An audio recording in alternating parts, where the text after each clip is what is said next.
Sacred Heart Hospital in San Diego runs on fluorescent hum and antiseptic burn. The ICU smells like ozone and wet plastic tubing, the particular sting of machines keeping people tethered to breath.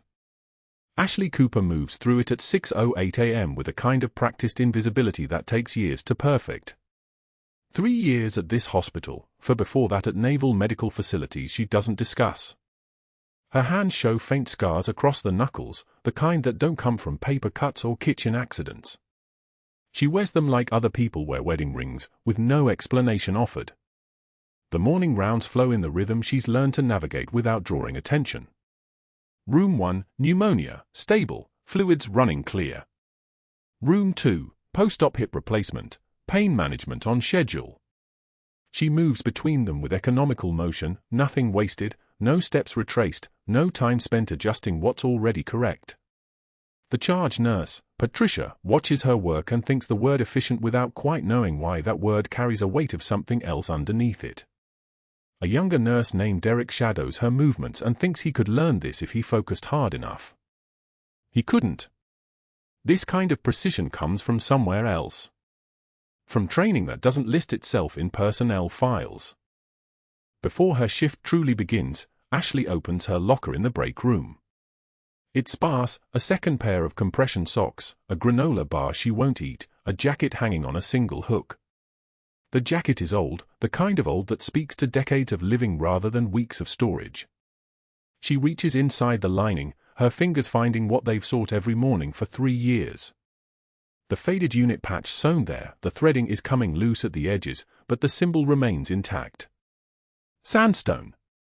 Her fingers rest on it for exactly 3 seconds. The ritual never changes. Then she closes the locker door and becomes a nurse again. Room 4 is new. The admission came through at shift change at Marine General David Cald, 58, presenting with chest discomfort and mild dyspnea that began 2 days ago. The chart reads like 1,000 others, EKG unchanged, troponin pending, observation protocol ordered. Ashley enters with vital sign cuff and pulse oximeter clipped to her pocket, moving through the doorway with the same measured pace she uses for every room. She doesn't expect anything unusual. She hasn't expected anything unusual in a long time. The man in the bed turns his head toward her as she approaches. He's tall even lying down, the kind of frame that speaks to decades of discipline and command. His eyes are dark, the shade of Tigris River mud under high sun. And in that fraction of a second when their eyes meet, something happens that feels like falling backward through 20 years. His pupils dilate. His jaw tightens imperceptibly. His right hand twitches upward and stops itself, a half-formed gesture of recognition that he crushes before it can fully form. Ashley's breath doesn't catch. Her pulse doesn't accelerate. But every muscle in her body recognizes what her mind is still processing. She's looking at a face that has aged 2 decades in the way human faces do, the addition of lines around the eyes, the sharpening of cheekbones, the weight of rank worn visibly in the set of the shoulders. She's looking at the 8-year-old boy she pulled from concrete rubble in Ramadi's Jolan district on a day that officially never happened. The boy who she'd shielded with her own body while her team extracted a high-value asset. The boy whose name was David even then, though he was smaller, terrified, and hadn't yet learned that survival requires silence. Ashley's face shows nothing. She moves forward with the same competent efficiency she brings to every room. Good morning, General.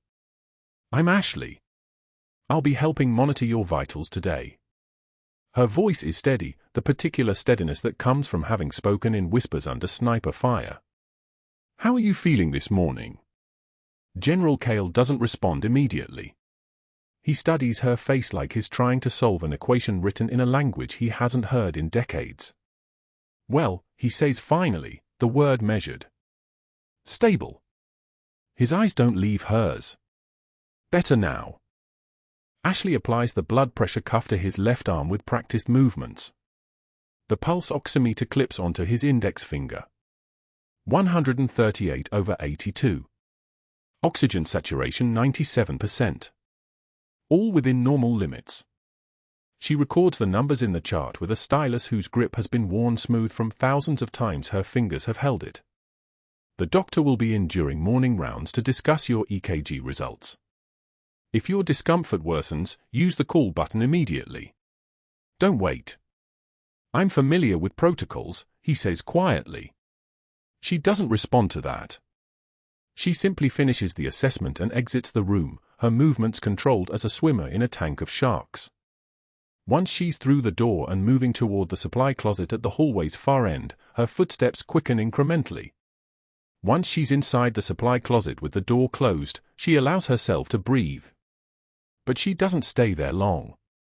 Breathing rooms are luxury she learned not to take.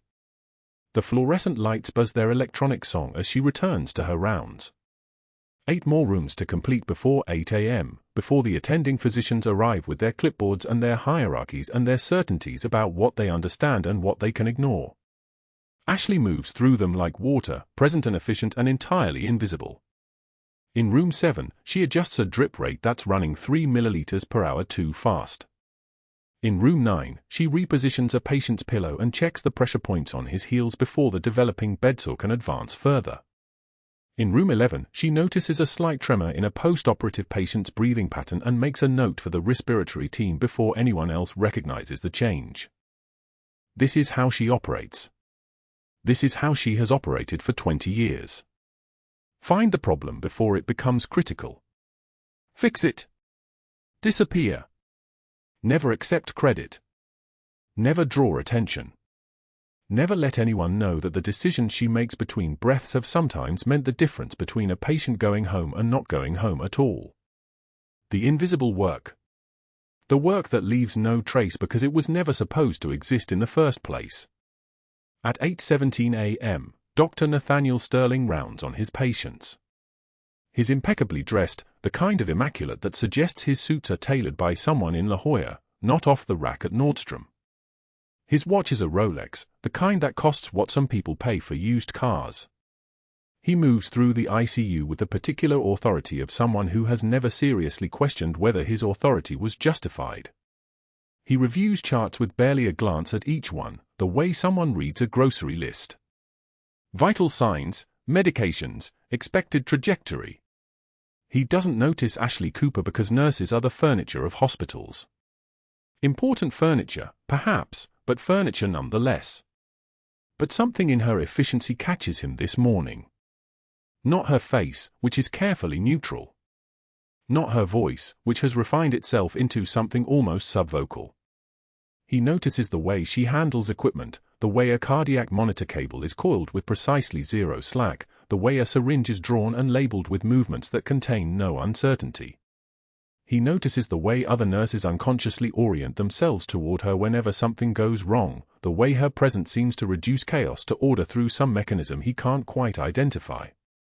Dr. Sterling is a man who sees what he's looking for and imagines he understands it. He sees efficiency and imagines it stems from simple conscientiousness.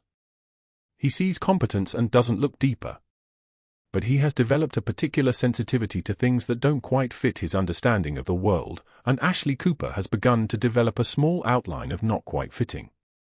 After rounds conclude, he returns to his office on the 3rd floor and opens the hospital's personnel database.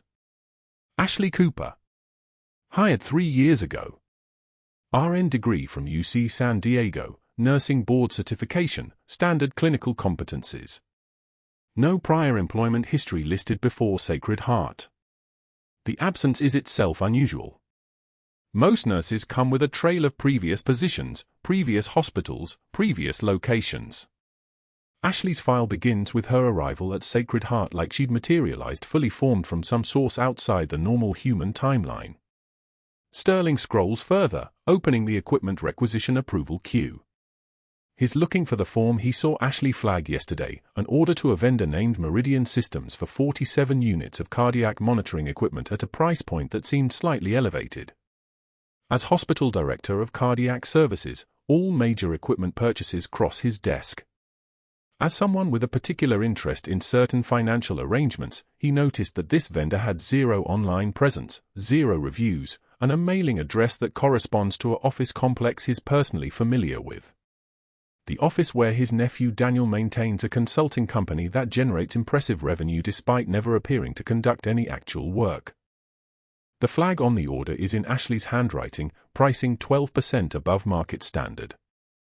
Recommend 3-bid comparison before approval. Sterling stares at that sentence for a full minute. No accusation in it. No allegation. Just a factual observation that happens to directly threaten a financial arrangement worth approximately $58,000 to his nephew, and the 15% consulting fee that Daniel's company splits with Dr. Sterling for vendor guidance. He closes the database and sits in the particular quiet that comes from recognizing a problem that hasn't yet become public. 3 floors below, in the ICU, Ashley enters room for the 9 a.m. vitals check. General Cald is waiting. His eyes follow her from the moment she crosses the threshold. She doesn't meet them. She takes his blood pressure, 141/85, slightly elevated, and his oxygen saturation, which remains normal. She records the numbers. She doesn't speak beyond the clinical necessities. But as she's removing the blood pressure cuff, his hand moves and touches her wrist. Not grabbing. Not restraining. Just the lightest pressure of recognition from one operative to another, the kind of contact that carries a full conversation in its 2-second duration. She doesn't pull away. She doesn't acknowledge it with a glance or a nod. She simply finishes removing the cuff and withdraws her hand with no change in her expression. Then she leaves the room and goes directly to the break room, where she returns to her locker and opens it once more. This time she doesn't touch the faded patch inside her jacket lining. She simply stares at it, breathing through the particular vertigo that comes from having a past that's supposed to stay buried suddenly manifest with a pair of eyes that recognize exactly what you've been erased from. What happened next changed everything, though she doesn't know it yet. The morning huddle at Sacred Heart started like every other Tuesday, with residents clustered around the nurse's station while Dr. Sterling leaned against the counter, his tailored white coat catching the fluorescent light. Ashley restocked the crash cart 3 feet away, her movements mechanical and precise, each item placed exactly where protocol demanded. She wasn't listening, or so she wanted everyone to believe. "I'm making a friendly wager," Sterling announced, his voice carrying across the floor with performative casualness. 6 faces turned toward him. "Our overzealous Nurse Cooper here won't last the week. Anyone want to take those odds?" Laughter rippled through the residents like a stone dropped in still water. 3 of them exchanged glances, the kind that said they'd already heard the subtext, this nurse was a problem, and their attending had decided to make her one publicly. Ashley's hand froze for exactly 1/10 of a second on the defibrillator paddle. Then she moved again, restocking, breathing, refusing to acknowledge that the wager had just been placed on her survival. She took one measured breath through her nose and continued her work without turning around. Sterling watched her back, waiting for the tremor, the flush, the telltale sign that she'd break. Nothing came. Her shoulders stayed level. Her hand stayed steady. Whatever he'd expected, tears, a sharp intake of breath, a defensive response, didn't materialize. He smiled anyway and turned back to his residents, but the smile had an edge to it now, like a predator who'd caught a scent but hadn't yet located the prey. By afternoon, Ashley was in the cafeteria, her shift compressed into the narrow window between the 11 a.m. discharge push and afternoon rounds. Her tray held soup, coffee in a hospital-issue cup, and a wilted salad. She sat at the far corner table, away from the clusters of other staff, reading something on her phone, a news article about a memorial service in Arlington she'd never attend. The antiseptic smell of the cafeteria clung to everything, the plastic chair, the steam rising from her soup, her own scrubs. Dr. Sterling walked past her table without slowing. His hip caught the edge of her tray with surgical precision, the kind of timing that required planning, not accident. Coffee cascaded across her blue scrubs like a dark tide. Soup pooled across the table and dripped onto the floor. The room went silent. Every conversation stopped. Every fork paused. This was the moment the hospital had been waiting for, though most didn't know it yet. "Oh, so clumsy of me," Sterling said, not looking back. His voice carried the practiced tone of a man who'd just done something deniable. He kept walking, his footsteps echoing across the linoleum. Ashley stood without hurrying. She gathered napkins from the dispenser, 5, then 10, and pressed them against her uniform, watching the blue darken further. A single tear escaped from her left eye, the kind that comes not from emotion but from the body's automatic response to shock and adrenaline. She wiped it away with her free hand while maintaining eye contact with Sterling's retreating back, though he wasn't looking. She said nothing. Not "excuse me," not "that was intentional," not even "that hurt."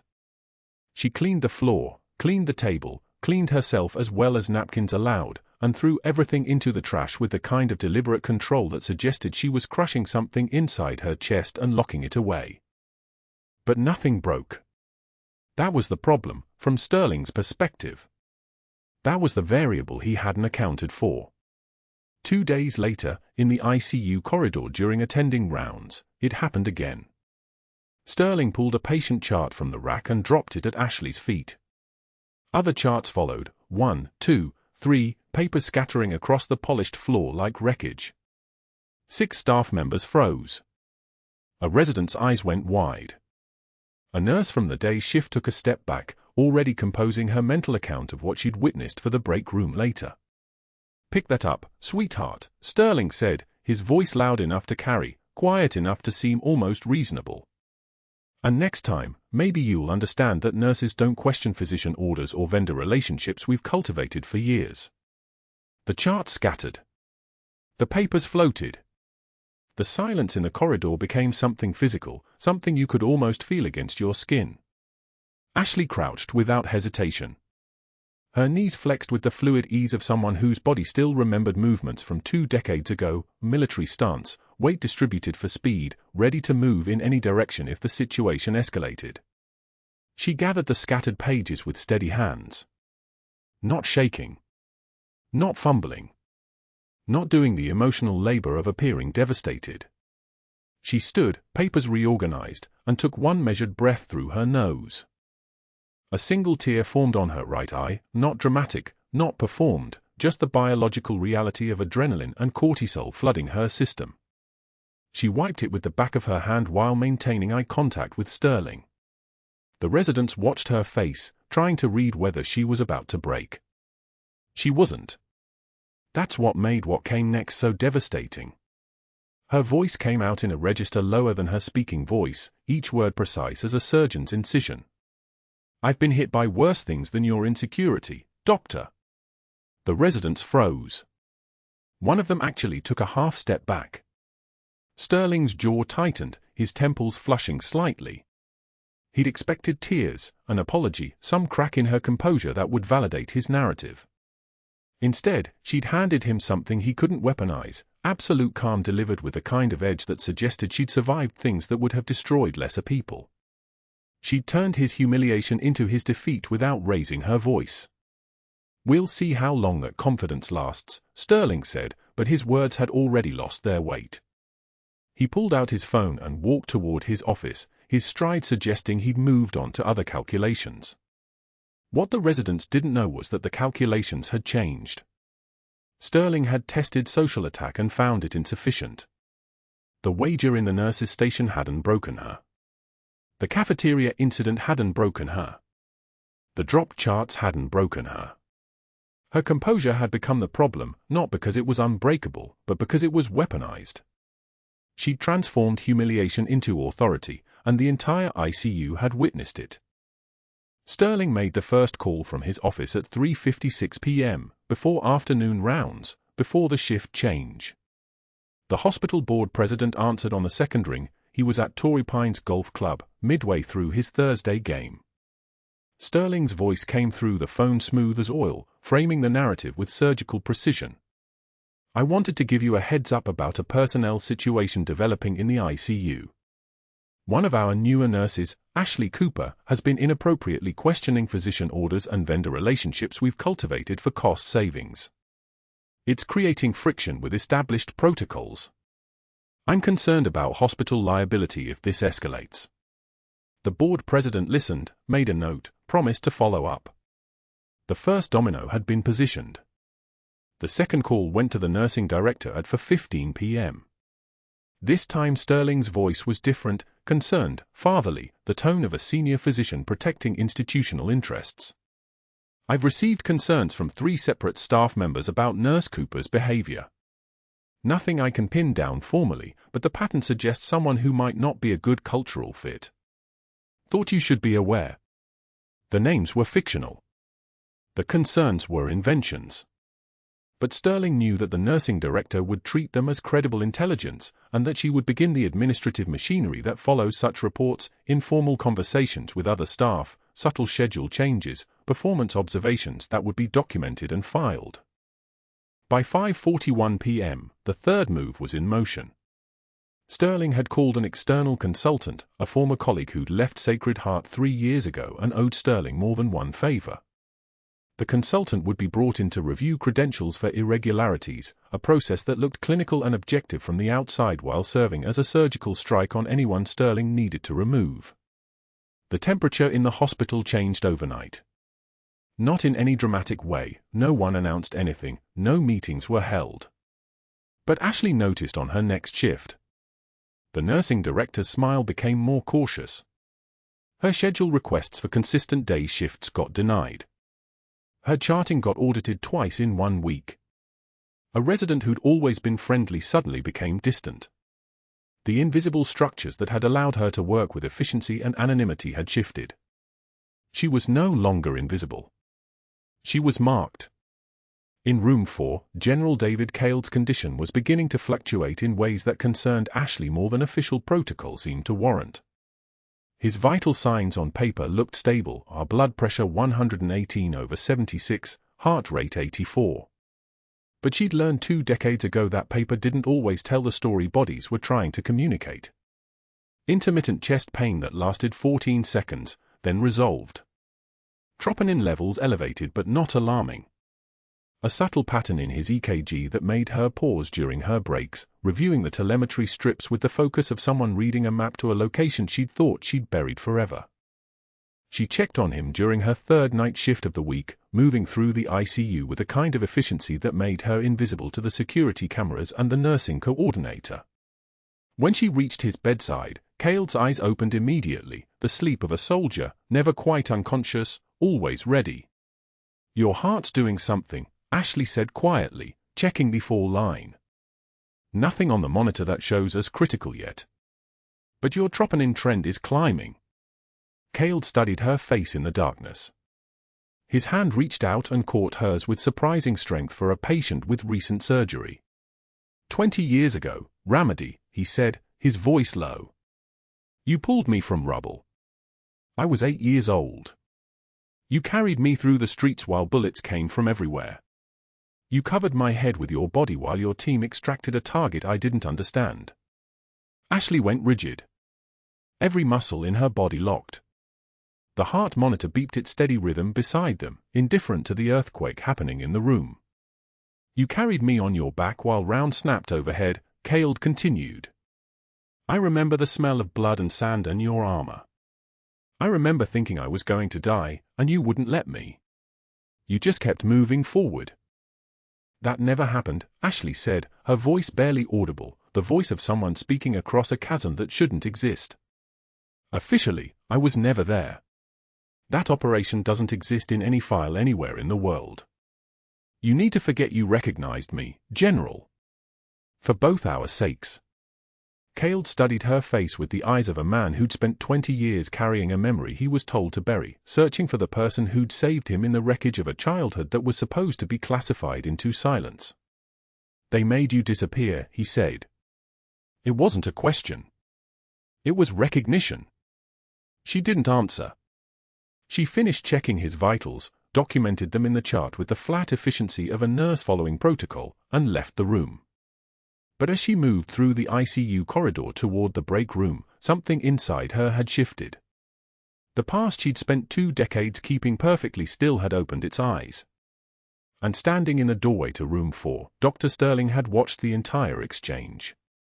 Dr. Sterling's voice carried across the manicured greens of Torrey Pines Golf Club with the confidence of a man who'd never been told no. Thursday afternoon, 2:22 p.m., and the board president was mid-swing when Sterling caught him between the 9th and 10th hole, cell phone pressed to his ear like it was a loaded weapon. "James, we have a compliance problem at Sacred Heart. That nurse I mentioned, Ashley Cooper, she's been circumventing physician orders, questioning equipment requisitions that frankly aren't her domain. He let that hang for exactly 3 seconds. I'm concerned about her judgment. 3 separate staff members have come to me privately about her attitude. The board president listened the way men with 7-figure portfolios always listened, with one ear on the problem and one ear on the next tea time. Sterling knew how to work that calculus. I'm recommending we bring in an external consultant. For documentation purposes. I have someone already vetted. He didn't wait for agreement. He never did. Consider it done, sir. By 4:15 p.m., Sterling had already called the nursing director. His tone shifted immediately, not the confident golfer anymore, but the concerned physician, the one who only raised issues because patient safety demanded it. Susan, I've had 3 separate conversations with nursing staff who are uncomfortable with Cooper's scope creep. One mentioned she was administering medications without proper oversight. Another said she was making clinical assessments beyond her credentials. Each lie was carefully constructed, precise as a scalpel. Each one contained just enough plausibility to stick. I'm not trying to build a case against her, he said, voice thick with reluctant duty. I'm trying to protect the hospital. We need to document these concerns before something happens. Susan had already heard rumors about equipment irregularities. The dots connected themselves. By 5 p.m., she'd pulled Ashley's personnel file and began making notes. The external consultant, Dr. Marcus Venn from an accreditation firm in Los Angeles, took Sterling's call at 5:08 p.m. They had a history. 3 years ago, Sterling had hired him to review a pediatric nurse who discovered billing fraud in Sterling's private practice. The review had taken 8 weeks, resulted in 0 findings, and cost the nurse her confidence anyway. Venn understood the assignment. I'd like a quiet credential audit on one of our nursing staff, Sterling said. Nothing adversarial. Just routine quality assurance. Someone with an unusual background. He hung up knowing the wheels were already turning. Venn would find something. Men like Venn always found something, even if they had to shape it from smoke. By Thursday evening, the dominoes were falling in succession. The board president had mentioned Sterling's concerns to 2 other board members at a cocktail event. The nursing director had scheduled a closed-door meeting with Sterling for Friday morning. The external consultant had already pulled Ashley's initial credentialing paperwork, looking for gaps, inconsistencies, anything that could suggest irregular certification pathways. Sterling sat in his home office, scotch in hand, watching the machinery he'd built begin to grind. He'd learned years ago that institutional power wasn't about being right. It was about being first. Being fast. Being so embedded in the system that questioning you looked like betrayal. Friday morning arrived cold and bright. Ashley came to work at 6:55 a.m. for her usual 7 a.m. shift, her badge clipped to her scrubs, a travel mug of black coffee in her hand. The routine was automatic by now, badge swipe, hand sanitizer, the faint smell of antiseptic and anxiety that lived in hospital hallways before the shift actually started.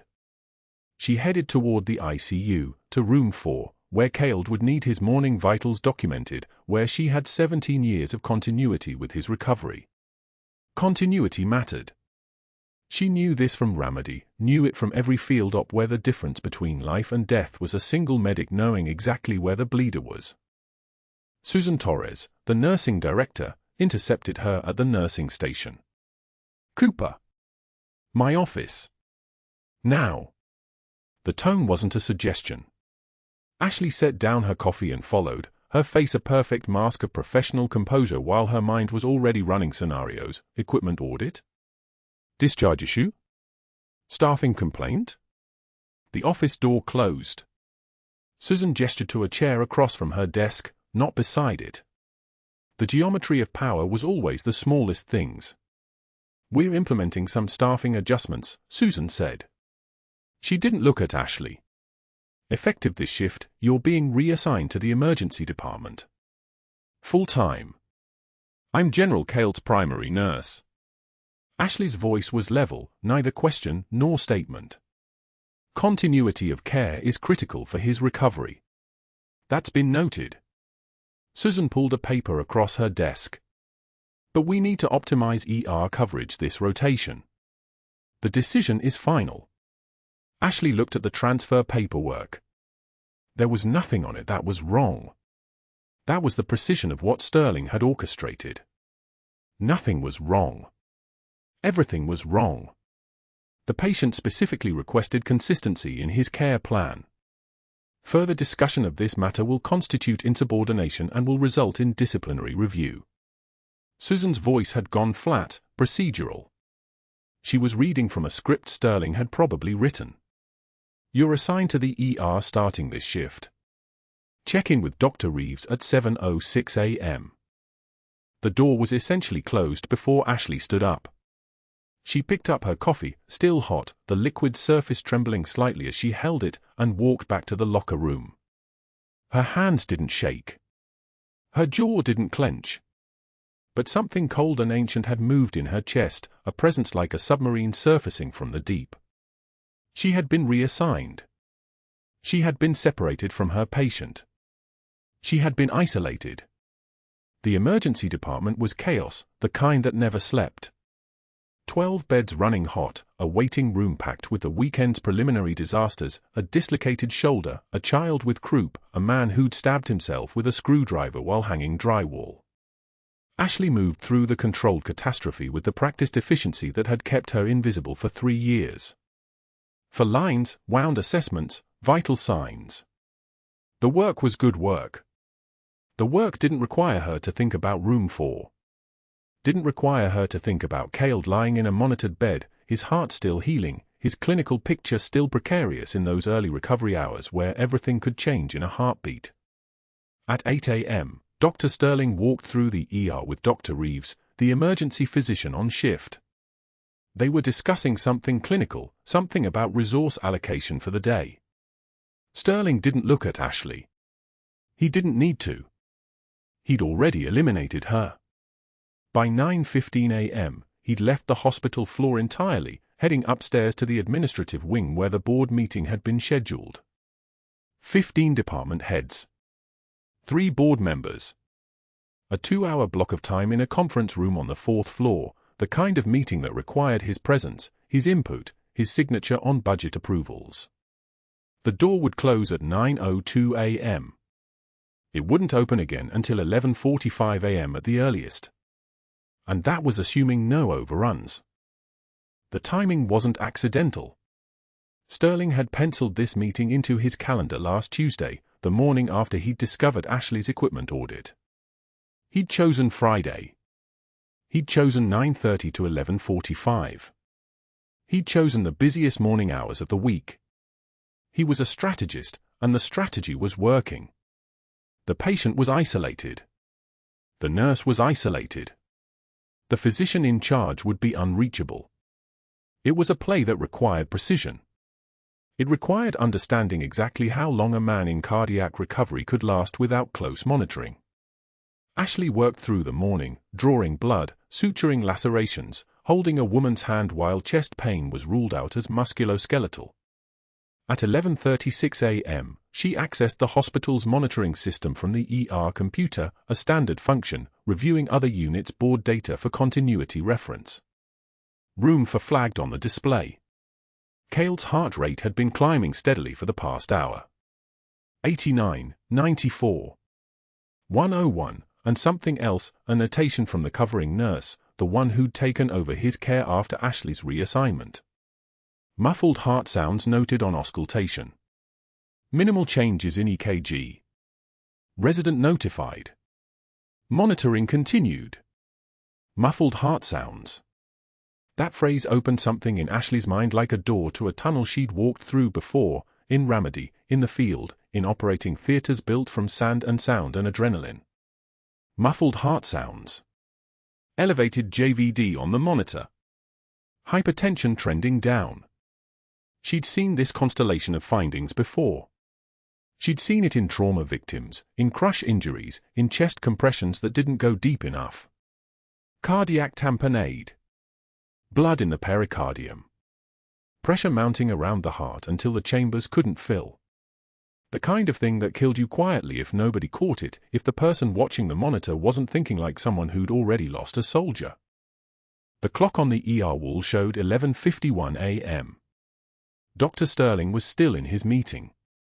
The covering nurse in the ICU was competent, but she wasn't Ashley. She wasn't someone who'd held trauma patients together in conditions that would break most people. And that wasn't a reflection on her. It was just a reflection on what years of combat medicine did to your pattern recognition. What it did to your ability to see the shape of death before it showed its face. Ashley clocked out at 11:52 a.m. She'd finished her shift 37 minutes early, taken her break on the back end, done everything by protocol.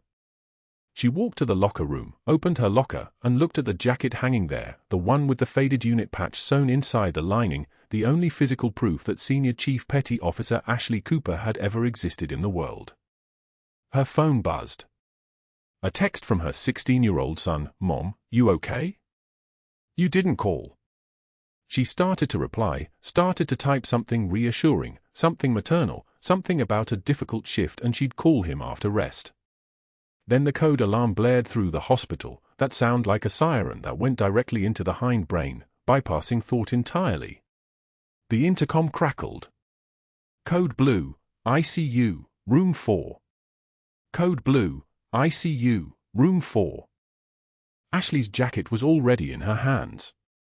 She didn't remember moving. She ran. The cardiac monitor's alarm pierced the ICU like a siren cutting through water. Beep. Beep. Beep beep beep. General Cale's oxygen saturation was dropping, 88, 83, 79, the numbers sliding backward in real time. His neck veins distended like cords pulled taut, his skin taking on the grey pallor of someone whose body was running out of blood to pump where it needed to go. The covering resident, Dr. Patterson, stood frozen at the bedside, staring at the monitor as if the numbers might change if he looked hard enough. His hands trembled slightly as he reached for the stethoscope hanging around his neck, the gesture of someone who knew something was catastrophically wrong but hadn't yet committed to action. Muffled heart sounds, Patterson whispered, his voice the texture of a man who'd never heard them in a real patient before. Just simulations. Just textbooks. And look at his pressure, 70/40. Beck's triad. Distended neck veins. Muffled heart sounds. Hypertension. Cardiac tamponade. The pericardium was filling with blood, crushing the heart from the outside like a fist slowly closing. Cale needed a pericardiocentesis in the next 3 minutes or he would arrest. "Where's Dr. Yonel?" Patterson asked, his voice climbing higher. He was paging the attending, but Dr. Yonel was stuck in the OR with a thoracic trauma 2 floors down. The message came back immediately, ETA 8 minutes minimum. "Someone call Sterling." "Where's Sterling?" Sterling was in his board meeting on the 3rd floor, the one he'd timed perfectly to coincide with Cale's deterioration. No one knew that. No one knew Sterling had orchestrated this window deliberately. The covering resident didn't have the authority to perform a pericardiocentesis. The attending was unreachable. The patient was dying in front of 12 ICU staff members who were looking at Patterson's trembling hands and understanding that nobody in this room knew what to do. The monitors screamed. The pressure dropped to 65/38. Cale's breathing became shallow, urgent, a man drowning in his own space, suffocating from the inside out. And that's when the ICU doors exploded open. Ashley didn't remember moving. She'd been in the ER, 2 floors down, doing paperwork that Sterling had made sure would keep her far from the ICU. But someone, a nurse whose name she'd never know, had texted her anyway. "Code in room 4. Caled. Crashing." She didn't remember running. She didn't remember the elevator. Her body had simply moved, muscle memory from 20 years ago taking over, from a time when she'd run toward explosions instead of away from them, when hesitation meant people died. The ICU doors were still swinging from her entry. She was breathing hard, her eyes moving in a single sweep, the monitor, the patient's face, the resident's frozen hands, the sea of staff behind her, all of them watching with the silent dread of people who suddenly understood they were about to see something they would never forget. "Get me a cardiac needle kit. Now." Not a request. A command. The voice that came out of her wasn't the meek nurse who'd been taking abuse from Sterling for 3 years. It was someone else. Someone older. Someone built for this. A nurse stammered, "We need to wait for Dr. Yonel, she's the attending and the protocol requires. He'll be dead in 3 minutes. Get it." 2 nurses moved instantly. Not because Ashley had authority on paper, she didn't, but because something in her voice made the air itself stop moving, made everyone else's oxygen feel thin. Dr. Patterson stepped back without being asked, recognizing muscle memory when he saw it, recognizing the presence of someone who'd been to war. The kit arrived in 30 seconds. A 20-gauge cardiac needle. Proper length. Ashley's hands didn't hesitate as she began prepping the site, her movements precise and economical, the way a surgeon moves when every second matters. Left anterior axillary line, 4th to 5th intercostal space. She could feel the anatomy under her fingers like a map memorized from the inside out. How many times had she done this? 20? 30? On soldiers with chest wounds intense without electricity, with explosions still echoing outside the canvas walls, with blood on her hands and the weight of lives that depended on her next breath. The needle went in. The resistance changed as it breached skin, fascia, and then the pericardial membrane. She felt the give. "Needles in the space," she said quietly. She aspirated. 60 cc of dark blood came back into the syringe. 100 cc. 140 cc. The needle was draining the pressure that was crushing Cale's heart, releasing the strangling grip, giving his ventricles room to beat again. 200 cc. The monitor changed. The pressure rose. 72/42. 78/45. 85/48. The oxygen saturation climbed, 79, 82, 86, 89. Cale's lips began to regain color. His breathing deepened. The desperation in his face softened into something that looked like life instead of drowning. 240 cc. She withdrew the needle with the same precision she'd inserted it, and the pericardial space, still draining, but no longer strangling. The room erupted. Nurses applauded. Staff members who'd been standing motionless a moment before were suddenly crying, suddenly moving, suddenly alive with the release of knowing they'd just watched someone pull a patient back from the absolute edge of death. Dr. Patterson's hands came together in applause, his face transformed from frozen panic to something like reverence. 3 nurses had their phones out, had recorded the entire procedure, had captured the needle, the blood, the moment when Cale's color returned. They didn't even realize they were doing it. The miracle had been too large to witness without documenting, without proof. Ashley stepped back, suddenly hyper-aware of where she was, suddenly understanding what she'd just done. She'd exposed herself. Completely. She'd used skills that only a combat medic would possess, knowledge that only came from 20 years of practice in places that didn't officially exist. She'd performed a procedure outside her scope of practice. She'd broken protocol. She'd saved a life, and in doing so, she'd painted a target on her back. Dr. Patterson was calling out her name, trying to ask her how she'd learned that technique, where she'd trained, but his voice seemed to come from very far away. She was documenting the procedure, her hands moving automatically through the clinical notes, time, volume aspirated, vital signs response, patient status post-intervention. The documentation was automatic, almost ceremonial. 300 people could testify to what happened, but the paper trail had to be perfect.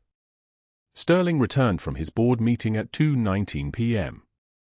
He appeared in the ICU doorway and took in the scene in a single moment, the cluster of staff around room 4, the applause that had just faded, Ashley standing there with clinical precision, her face completely impassive as she wrote in the chart, looking like a woman who'd just performed routine paperwork instead of a medical miracle.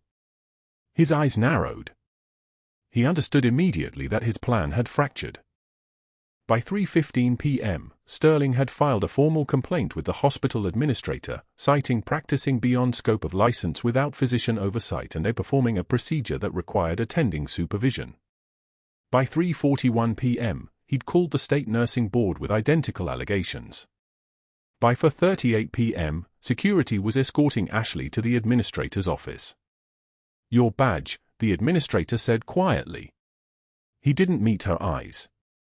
He was a good man, fundamentally, but good men moved slowly, and Sterling had already set the wheels in motion before anyone could defend her. The badge came off. The stethoscope went into a cardboard box. The ID card was cut in half. "You're terminated effective immediately. We'll mail your final check." She didn't protest. She didn't cry. She simply took the box and walked to her car. The rain started as she pulled out of Sacred Heart's parking lot, drops hitting the windshield like small accusations. She drove east, away from the city, toward Fort Rosecrans National Cemetery, where the Pacific wind moved through the headstones like breath through a chest cavity. She found his grave exactly where it always was, marble, simple, his name carved with precision, Marcus James Cooper, United States Marine Corps, Scout Sniper. 1982 to 2004. She kneeled in the mud, rain soaking through her scrubs, her hands pressing against cold stone that hadn't warmed in 20 years. "I'm sorry, Marcus," she whispered. The words came out rough, unused, like she was speaking a language she'd forgotten she knew. "I tried to stay invisible like they ordered. I tried to bury it all. But I couldn't let another soldier die. I couldn't watch someone bleed out while I pretended to be helpless." The rain intensified. It drummed against the earth, filled the gutters of adjacent graves, ran down her face and mixed with tears she wasn't sure had ever fully stopped falling, all the way back to Ramadi, all the way back to the moment she'd chosen to shield an 8-year-old boy with her body instead of following protocol, instead of staying invisible, instead of letting the classified parts of her life stay classified. "I failed you, Marcus. I failed the oath. I tried so hard to be nobody, and the cost of being nobody just kept getting heavier. But that wasn't the whole truth, and she knew it. She'd saved him. She'd saved Caled, that boy now grown into a general, and she'd do it again, consequences and termination and rain and all. Some promises were written in blood, and some promises were bigger than the price of keeping quiet. She pressed her forehead against the cold marble headstone and stayed there until the rain changed shape, until the sky began its long fade toward evening, until somewhere in San Diego, General David Caled woke up in a hospital room and took his first full breath, the one that belonged entirely to him instead of shared with a pericardium full of blood. She had no idea what was about to walk through those doors of Sacred Heart Hospital next. She had no idea that in 48 hours, her 16-year-old son would carry a shadow box through the main entrance while news cameras rolled, that a Pentagon liaison would step forward with a file so classified it had been sealed for 2 decades, that her face would be on the evening news with the rank she'd spent 20 years hiding, Senior Chief Petty Officer Ashley Cooper, United States Navy. But for now, in the rain and the darkness, she simply knelt at the grave of the man she'd loved and let herself grieve the life she'd never been allowed to claim. The rain stopped sometime around midnight. Ashley didn't notice. She remained kneeling at Marcus's grave in the absolute darkness of Fort Rosecrans, her soaked scrubs clinging like a second skin, the cold marble beneath her palms keeping her grounded in a way nothing else could. 20 years of compartmentalization, of staying invisible, of swallowing every instinct to protect, and it had taken exactly one moment, a needle, a patient who needed saving, hands that remembered their true purpose, to unravel everything Sterling had orchestrated to hide her away. She pressed her forehead against the wet stone and whispered, "I'm sorry, Marcus. I tried to stay invisible like they ordered, but I couldn't let another soldier die." The words escaped like a confession to the only person who would have understood, the man whose own service had ended in this grave while hers had simply gone underground, buried not by death but by government order and her own compliance. She had kept the deal. 30 years of silence.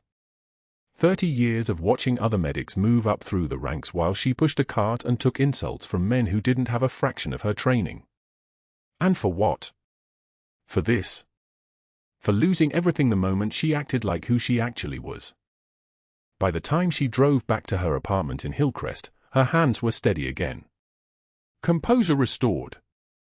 The strategic part of her brain that had never quite shut down during those 20 years of civilian nursing kicked back into operational mode. She'd been fired. That much was done. There was nothing to control there. What mattered now was the next 72 hours, the paperwork, the legal angle if Sterling decided to escalate, whether the hospital's liability team would come after her for exceeding her scope of practice. She'd performed an emergency procedure to save a man's life. That was the defense. Clear. Simple. Indefensible if the hospital wanted to pursue it, which meant they wouldn't. They'd wait for things to die down and rehire her quietly, a settlement offer arriving sometime next month. Unless Sterling had more leverage than she realized. Unless this was only the beginning. The Pentagon's call came to Sacred Heart's administrator at 7:43 the following morning, 47 hours after her badge had been dropped in a cardboard box by security. Ashley was home, asleep in clothes because she hadn't bothered with the energy of changing, when her phone rang. Unknown number. San Diego area code. She didn't answer. For minutes later, it rang again. Same number. She let it ring. On the third call, a voicemail appeared. This is Special Agent Richard Chen with the Defense Counterintelligence and Security Agency. We need to speak with you regarding Operation Sandstone and your current whereabouts. Please confirm receipt of this message. The sky outside her window was moving through shades of grey, the city waking up to a Tuesday that didn't know yet that it was about to change. She called the number back from the landline, standing in her kitchen with yesterday's coffee growing cold on the counter. The conversation lasted for minutes. Most of it was Chen asking questions she answered with single words. Yes. No. Still in San Diego. At her residence. The final thing he said before disconnecting was, "Someone very senior wants to talk to you, Petty Officer Cooper. Clear your calendar. Something's moving." It was Marcus Jr. who brought the shadow box through Sacred Heart's main entrance during morning rounds, walking past the reception desk with the kind of quiet authority she'd taught him to project when he didn't know what else to do. He was 16 and tall now, carrying himself like he understood the weight of what he held.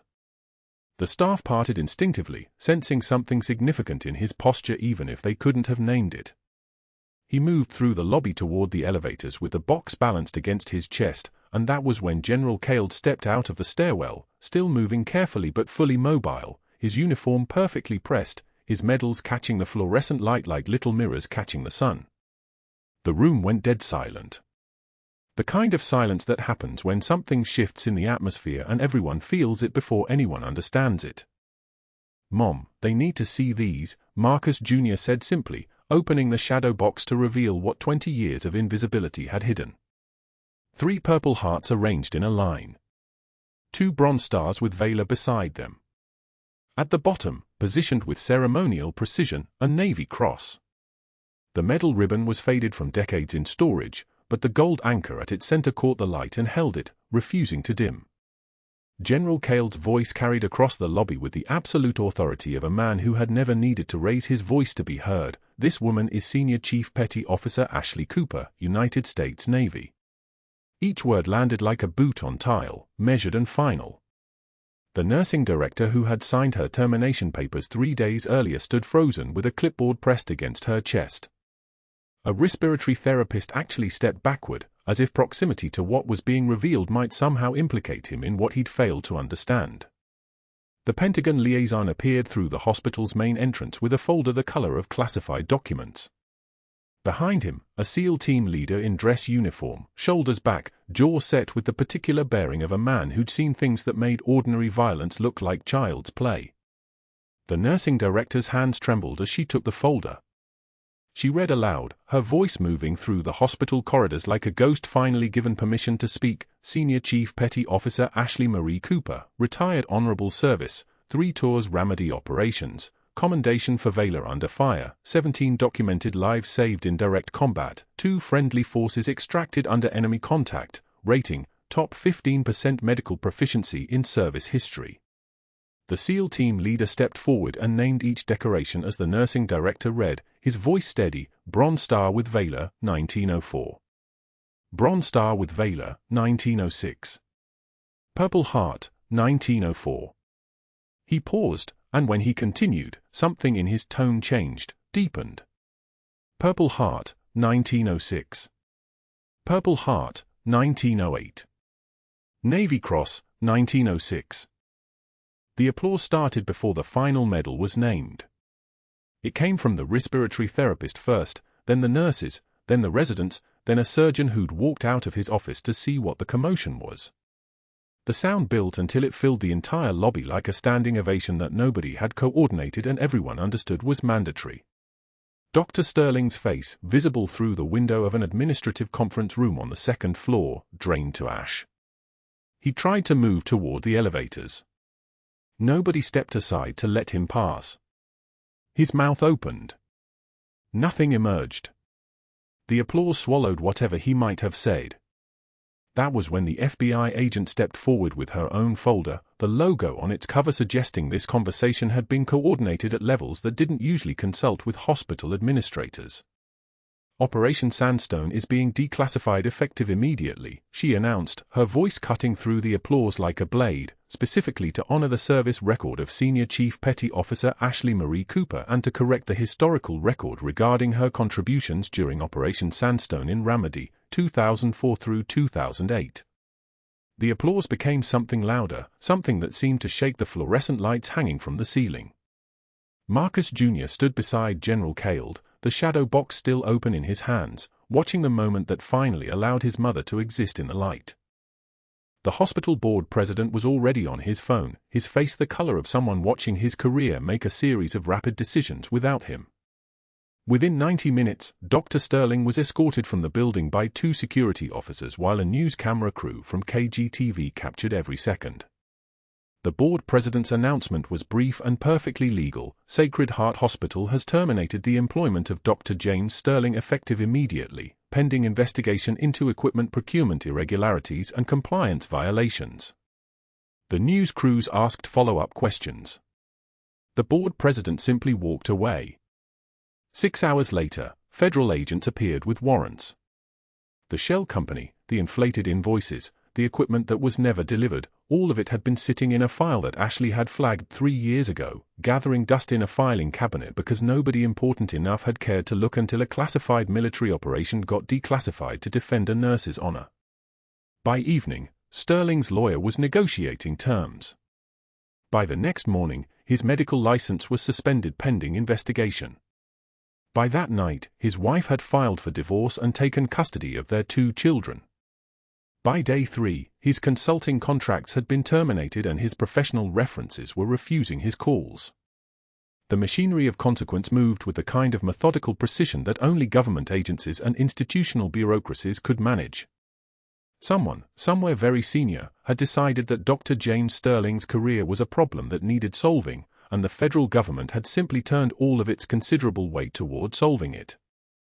6 months later, a local news segment titled "Where Are They Now?" would catch Sterling outside a strip mall in El Cajon, sitting at a folding table with stacks of supplemental insurance brochures and a look on his face like a man who had finally understood that some choices echo forever. A woman approached his table, asked a question about coverage, then recognized him from the news coverage of the scandal. She walked away without another word. Sterling watched her go, then returned to his clipboard and his untouched stack of brochures, waiting for someone else to stop by, knowing that nobody would. But that part was still 6 months away. For now, in the lobby of Sacred Heart Hospital with applause still ringing off the walls, General David Cald approached Ashley's 16-year-old son and extended his hand. When Marcus Jr. took it, the general pulled him into a brief embrace, the kind of hug that acknowledged both the boy's father and the boy's mother in a single gesture. Then Cald turned toward the stairwell, moving carefully but with purpose, and disappeared back into the hospital. The shadow box remained open. The medals caught the light. And nobody in that lobby would ever look at the quiet nurse who worked the morning shift the same way again, because now they understood that invisibility had never been a choice. It had been a sacrifice. And sometimes the greatest warriors are the ones who wait for permission to be seen. General Cale's handwritten note arrived the next morning, sealed in a hospital envelope, addressed simply to Senior Chief Petty Officer Cooper. The paper was thick and expensive, the writing precise. You saved me twice. Once as a boy in Ramadi. Once as a man in your ICU. There is no hierarchy to gratitude of that magnitude. Welcome home. It was signed simply David and contained no other words, which made it more powerful than any speech could have been. If you've made it this far, you know that quiet people often carry the weight that loud people never have to feel.